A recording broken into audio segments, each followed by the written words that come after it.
네, 반갑습니다. 안은태입니다. 전해드리는 컨텐츠는 진짜 오랜만에 찍어보는 것 같습니다. 자, 제목으로 좀 제가 어그로를 끌었는데요. 저는 본디 좀 이렇게 막 남을 가르치거나 어떻게 해라, 어떻게 뛰어라 라는 이런 컨텐츠를 만드는 거를 그렇게 좋아하진 않아가지고 이런 류의 컨텐츠는 잘 안 만들려고 합니다.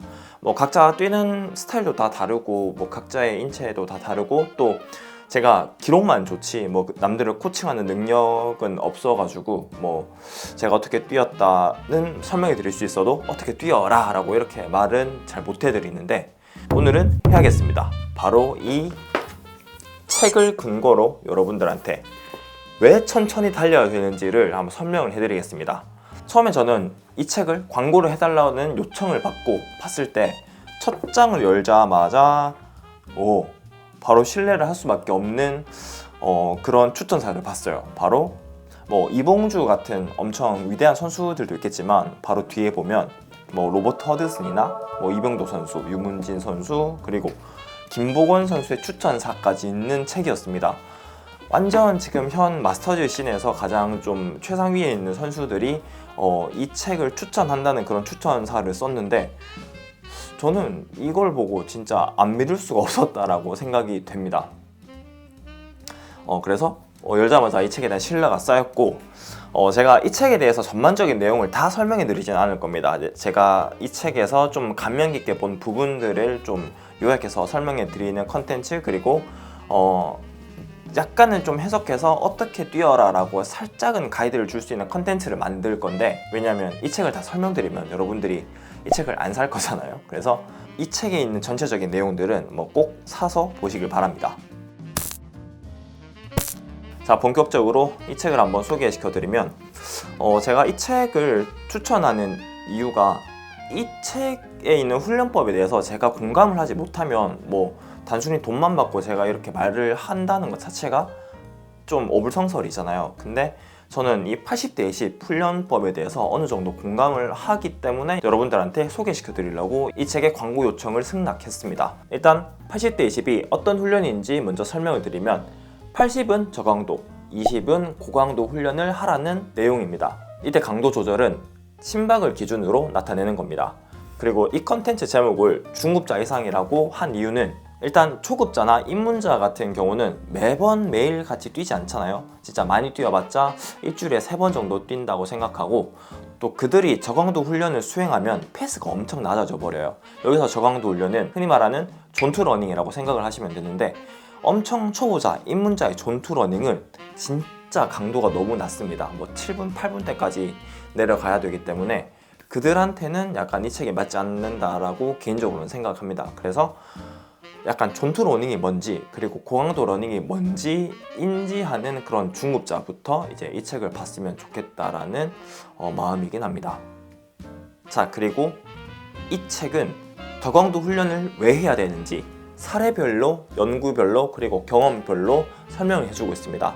그리고 저강도 훈련과 고강도 훈련의 적절한 배합, 80대 20의 배합을 5km, 10km, 하프 풀코스마다 여러분들한테 스케줄을 제공해주고 있습니다. 정말 여러분들이 그 러닝 스케줄 훈련법을 어떻게 짜야 될지 모르는 분들한테는 정말 좋은 책이고 또 뭐 러닝 클래스나 뭐 주변에 이제 크루에서 훈련을 하면 스케줄을 내주잖아요. 그러니까 그런 스케줄을 못 받는 분들은 이 책을 참고해서 스케줄을 짜면 되게 좋을 것 같다라는 생각을 했습니다. 또 그리고 저강도 훈련에는 단순히 존투러닝, 천천히 달리는 것뿐만 아니라 정말 이지런이든 리커버리 러닝이든 정말 다양한 저강도 훈련법을 제시해주고 어떻게 수행을 해야 되는지 또 이 책에 담겨있고 고강도 훈련, 존 3는 차치하고 존 4부터 존 5에 있는 엄청 고강도 훈련은 또 어떤 종류가 있는지 이 책에서 나오고 있습니다. 그래서 이제 막 훈련을 좀 시작해 보려는 그런 중급자 이상의 러너 분들한테는 진짜 좋은 책이 아닐까라고 다시 한번 강조를 드리고 제가 이 책에서 정말 감명 깊게 읽었던 부분들과 제 경험을 통해서 왜 공감을 했는지 설명을 드리고 마칠 건데 첫 번째로 왜 고강도 훈련을 하면 안 될까라는 의문입니다. 우리가 단순히만 생각을 해보면 진짜 인터벌 같은 엄청 고강도 훈련을 매일 하면 그만큼 실력이 쭉쭉쭉 오르는 게 아닐까라는 생각을 하잖아요. 근데 그게 절대 아닙니다. 인터벌 훈련을 우선 매일 할 수는 절대 없습니다. 진짜 몸이 막 철인이 아닌 이상 매일 할 수는 없고 이 인터벌 러닝이라는 훈련법을 처음에 창시한 에밀 자토팩이라는 선수는 진짜 인터벌에 미친 사람이었거든요.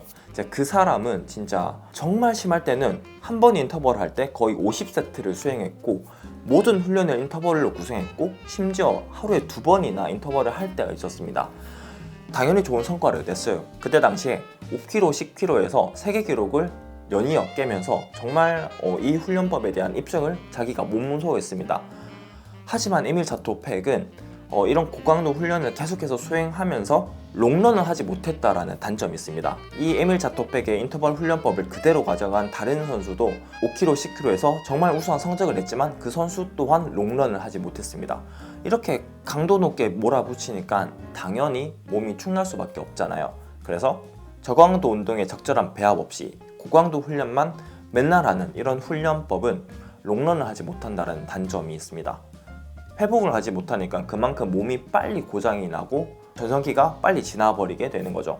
그게 이 책에서 정말 잘 나와 있습니다. 자, 그리고 두 번째로 이거는 되게 좀 정말 재밌게 읽었던 부분인데, 우리는 왜 애매한 존3 훈련을 할까라는 의문이었습니다. 우리가 사실 생각을 해보면 우리가 가민 시간을 빼놓고 나가서 진짜 자기가 몸 가는 대로 편하게 뛰라고 한다면 과연 존 1 러닝을 할까요? 존 2 러닝을 할까요? 존 3 러닝을 할까요? 이 책에서는 대부분의 러너들이 존 3 러닝을 했다라고 나와 있습니다. 왜냐하면 이 존 3 러닝이 사실 생각을 해보면 가장 뭐랄까 인간의 욕구와 맞는 그런 훈련이라고 생각이 돼요. 일단 인간은 훈련을 시작한 이상 정말 빨리 끝내고 싶어 하는 그런 욕구가 있습니다. 이 훈련을 질질 끌면 아무래도 되게 지겹고 재미가 없잖아요.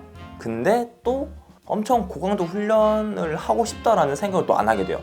왜냐하면 존 4, 존 5 같이 엄청 그렇게 힘들게 러닝을 하면 당연히 힘드니까 그 훈련을 또 하지 않으려고 합니다. 그래서 본능적으로 정말 애매한 존 3 영역에 머무르게 됩니다. 그래서 저는 이 존 2 러닝이 고강도 훈련만큼 정말 어렵다라고 생각이 돼요. 제가 이 책을 읽고 진짜 심박을 신경 쓰면서 한번 달려봤거든요. 저는 사실 뭐랄까 좀 제가 그래도 이지런이다 라고 생각이 되는 그런 강도를 한 4분 30에서 4분 40초였거든요. 그때 심박은 사실 제가 존 2 영역이 135까지인데 그때 심박은 135를 넘어서 한 141에서 한 145 사이 왔다 갔다 합니다. 근데 저는 체감은 이거 정말 이지런이야 라고 해도 심박 자체는 그게 이지런이 아니다, 리커버리 러닝이 아니다 라고 보여주고 있어요. 하지만 저는 그거를 되게 무시하고 달렸거든요. 근데 이 책을 읽고 진짜 의식해서 존 2 러닝을 해보자 라고 생각을 하고 달리니까 생각보다 진짜 어려웠어요. 계속 시계를 봐야 되고 계속 제 몸이 빨라지는 거를 억지로 해야 됐습니다. 시계를 계속 보면서 제 템포를 계속 늦춰야 했습니다. 그래서 한 페이스 4분 45초에서 5분이 돼서야 비로소 존 2 러닝이 되었습니다. 그리고 그 리듬과 그 템포를 계속해서 유지하는 것도 진짜 인터벌 훈련이나 그런 고강도 훈련만큼 정말 힘이 들었어요. 그래서 제가 내린 결론은 이 존 2 러닝이 이지런, 리커버리 런도 될 수 있겠지만 정말 이 페이스 감각을 익혀야 되는 그런 훈련 중 하나다라고 다시 한번 느꼈습니다. 자, 마무리로 이 책을 읽으면서 그런 저강도 훈련의 중요성, 저강도 훈련의 중요성이라기보다는 저강도 훈련과 고강도 훈련의 적절한 배합이 얼마나 중요한지를 저는 진짜 다시 한번 느꼈거든요. 그래서 이 책을 쭉 읽다 보니까 한 가지 좀 의문이 들었습니다. 우리는 이 책은 거의 이제 매일 뛰는 사람에 조금은 적합한 그런 스케줄을 제시해주고 있거든요. 근데 우리 같은 뭐랄까 직장인들은 사실 매일 뛰지 못하고 또 러닝 크루를 하시는 분들도 있고 해서 이런 스케줄을 하나하나 다 따라갈 수는 없습니다. 그래서 저는 우리 한국 러닝 씬에 그리고 한국 러너들은 어떻게 이 책을 잘 좀 흡수를 할 수 있을까라고 생각을 해봤는데 제가 내린 방법은 물론 매일 뛰라는 거지만 매일 뛸 수 없으면 러닝 동호회나 러닝 클럽, 마라톤 클럽, 러닝 크루 같은 그런 커뮤니티를 최대한 이용을 해라라는 저 나름대로의 그런 팁이 나왔습니다.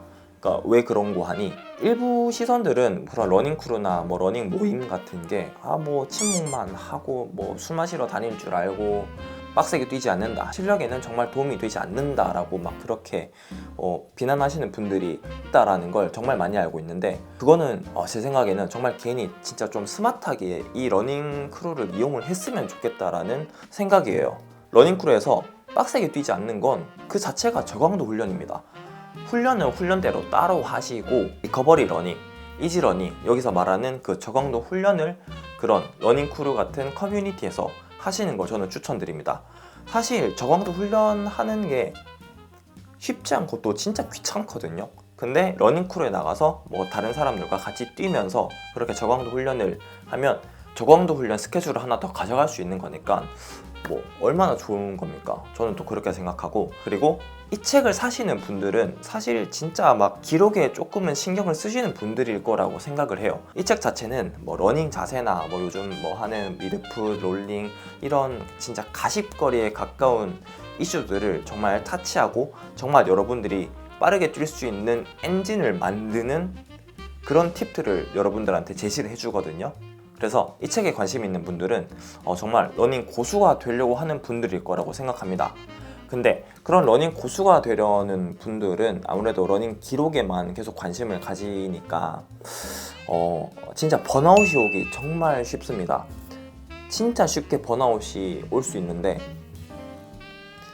계속 기록에만 그렇게 막 신경을 쓰면 어느 구간까지는 계속 여러분들 실력이 되게 좋아지겠죠. 근데 어느 순간 무조건 정체기가 올 수밖에 없습니다.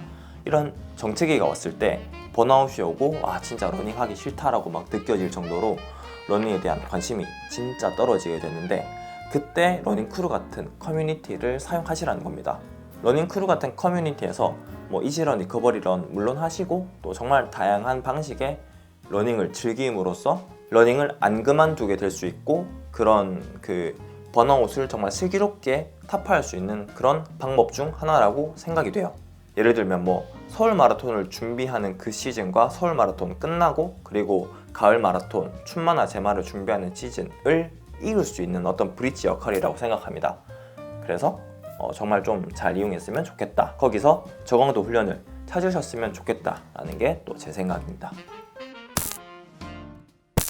자, 그래서 이 책 추천합니다. 여러분들 스케줄이나 훈련에 대해서 뭐 이렇게 고민이 많으시거나 어떻게 훈련을 짜야 될지 혼자서 좀 끙끙 앓는 분들한테는 이 책 자체는 좀 그런 솔루션이 될 수 있다라고 충분히 생각이 됩니다.